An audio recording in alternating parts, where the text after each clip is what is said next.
జూబ్లీహిల్స్ ఉప ఎన్నికకు సంబంధించి తొలి రోజు నామినేషన్ల ప్రక్రియ పూర్తయింది. మొదటి రోజు 10 నామినేషన్లు దాఖలయ్యాయి. అందులో 2 రిజిస్టర్ పార్టీల అభ్యర్థులు కాగా మరో 8 మంది స్వతంత్ర అభ్యర్థులున్నారు.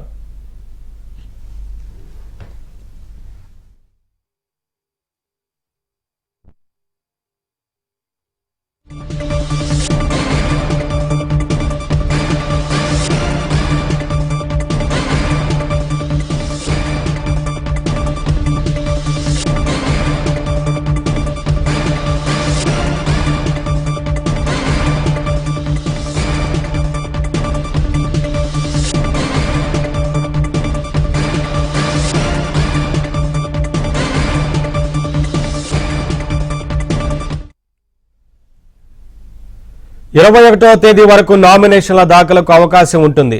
షేక్పేట తహసీల్దార్ ఆఫీసులో ఏర్పాటు చేసిన రిటర్నింగ్ అధికారి కార్యాలయంలో నామినేషన్లు దాఖలు చేయవచ్చు. అక్టోబర్ 22 నామినేషన్ల పరిశీలన, అక్టోబర్ 24 వరకు ఉపసంహరణకు అవకాశం ఉంటుంది. నవంబర్ 11న పోలింగ్ నిర్వహించనున్నారు. నవంబర్ 14న ఫలితాలు వెలువడతాయి. యూసఫ్గూడ కోట్ల విజయభాస్కర్ రెడ్డి స్టేడియంలో కౌంటింగ్కు ఏర్పాట్లు చేస్తున్నారు.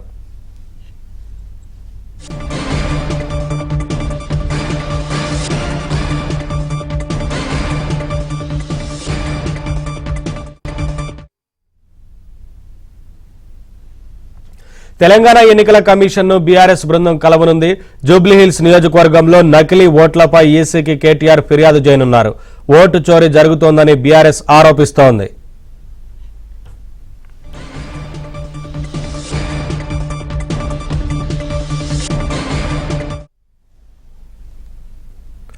ఇప్పటికే కాంగ్రెస్ బీఆర్ఎస్ అభ్యర్థులను ప్రకటించగా బీజేపీ ఇవాళ అభ్యర్థిని ప్రకటించే అవకాశం ఉంది.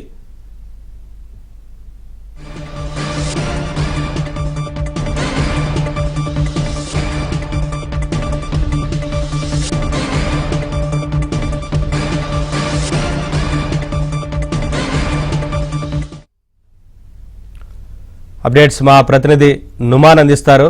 నుమాన్, నోటిఫికేషన్ విడుదలైంది, నామినేషన్ల పర్వం కొనసాగుతున్నట్లు కనిపిస్తా ఉంది కదా, ఏంటి అప్డేట్స్? మరొక వైపున బీజేపీ ఇంకా అభ్యర్థిని ప్రకటించాల్సి ఉంది కదా.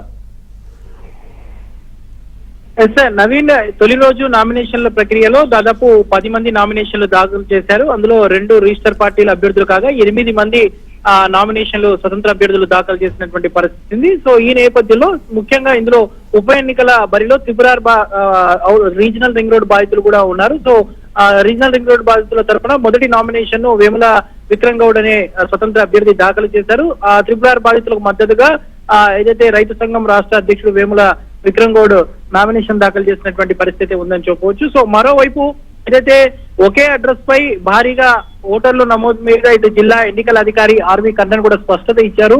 ఇప్పటికే ఎన్నికల అధికారిని కూడా బీఆర్ఎస్ నేతలు కలిశారు. ముఖ్యంగా ఏదైతే ఇటు జూబ్లీహిల్స్ లో ఒకే ఇంట్లో దాదాపు 46 ఓట్లు ఉన్నాయని కూడా ప్రచారం జరుగుతున్నటువంటి నేపథ్యంలో దీని మీద ఒక క్లారిటీ కూడా ఇచ్చారు. సో ఆరోపణలు వస్తున్నట్లుగా అందులో కొత్తగా ఓటర్లు ఎవరిని నమోదు చేసుకోలేదని వివరణ ఇచ్చారు. 2023 జనరల్ అసెంబ్లీ 2024 పార్లమెంట్ ఎన్నికల సమయంలో ఓటర్ లిస్ట్ లో ఉన్నటువంటి ఓటర్లు ఇప్పుడు ఉన్నారని కూడా కర్ణన్ వివరణ ఇచ్చారు.